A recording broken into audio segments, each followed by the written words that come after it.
And Nick Mangwana, sorry to use this tone, they think that Zimbabweans, we are people who don't think like the following that they have in ZANU-PF.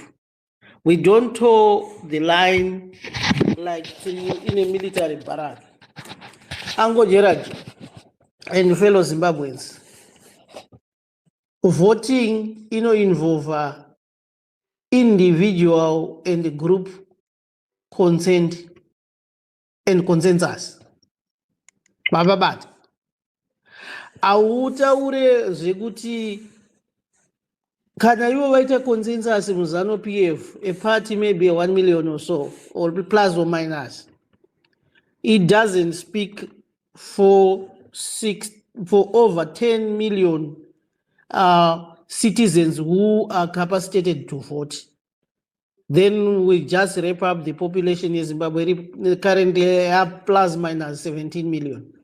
So how do you just speak for one constituency? Because ZANU-PF is a constituency. Same as my opposition parties. My constituents are not to represent from the previous elections. A constituency in the opposition voted over 1.3 million, if I'm not mistaken, towards Advocate Nelson Chamisa. Yes, that constituents agreed to say they no longer want my elections. If that constituency, are you saying you don't want my elections? Is that constituency going to say we don't want? Ango Gerard, how do you ask a player kutamba bora kuti tokupai pena or tisakupai pena? To say my MPs they don't want my elections. How they are directly involved? There's a conflict of interest. A non Manchester United supporter anenge achitozikana supporter ndobva ndachinzi ndichirefura between Manchester United and Liverpool. What will be the outcome? Will be there any fairness? So Nick Mangwana, he speaks to Zimbabweans in a position of the government and in a position with ZANU-PF.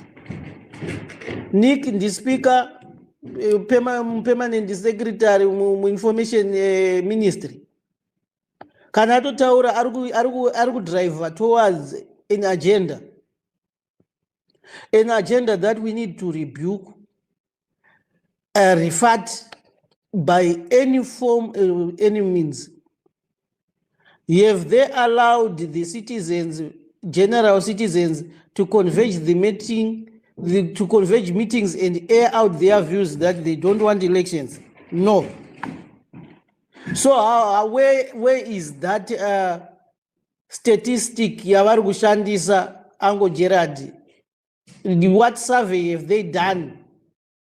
Because tengeta kudaga qualitative and quantitative data. Out of 6 million citizens that have been engaged, very good, qualitatively and quantitatively, to where zvinhu zviri kumeka sense. Saka ivo kana vari kushandisa a narrative yevanhu vavo vanonodhonzerana ma-t-shirts, vari kutadza kuona kuti this party haitide, kana iri kutadza kusevha mainterest yevanhu vavanodhraivha ngemombe dzinongonzi pindai muforo, this is a line of march like varakashi, vanongoshandisa one line of march.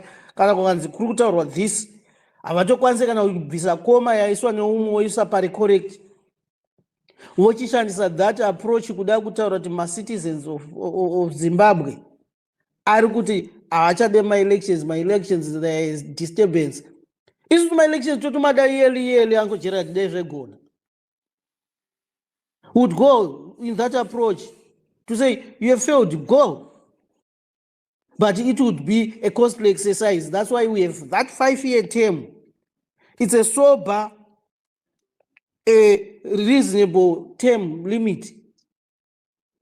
So they cannot take away or strip or delay our rights, because 7 years ine one iri kuuya ne2 things Uncle Gerard. Vari kupusha to delay our rights to exercise our democratic rights to hold a government accountable in time. And secondly, vari kuda kuti stripira rights to choose a president. We cannot have a parliament yekuti tozoti vari kupinda muparliament vari kupinda vane financial war chest to bribe people. Like now, unjani anoramba muparliament vakaisirwa mari vese muparliament munana Scott sakupwanya. Munhu wodzodza atokupawo kapisi kemaini yangu pakonapo wongomainawo ndopo kablock. Will those MPs be honest? No, they won't. So we as people of Zimbabwe, Uncle Gerard, we have not given our consent to strip our rights to have my elections extended or delayed, or for the election your president be done by my parliamentarians. That's a ZANU-PF opinion and a view, a stance that they have taken. We cannot be bound by a party politics as much as they are the leading government, but they have to consult the citizens. Pano to the consultation, pane issue yema rights edu ari sacrosanct, ari secret voting. Iso yakangofana ne right to health, right to education. I see negotiable, non-negotiable right iroro risingafanire kuitwa tempered. Thank you. Welcome to Zim One, a platform where every voice matters and every idea counts. This is a space dedicated to nation building, shaped by the thoughts, hopes, and lived experiences of the people of Zimbabwe. From the streets to the classrooms, from farms to factories, from elders to the youth, we bring together brilliant points from different gatherings of citizens across our nation. These are conversations rooted in reality, driven by patriotism, and guided by the belief that Zimbabwe's future is built by its people. Here, we listen, we reflect, and we share ideas that inspire unity, progress, and sustainable development. This channel is not about politics alone. It is about solutions. Not about division, but about collective responsibility. Join us as Zimbabweans from all walks of life contribute insights that strengthen our communities, uplift our nation, and shape the Zimbabwe we all want to see. This is our voice. This is our vision. This is nation building together.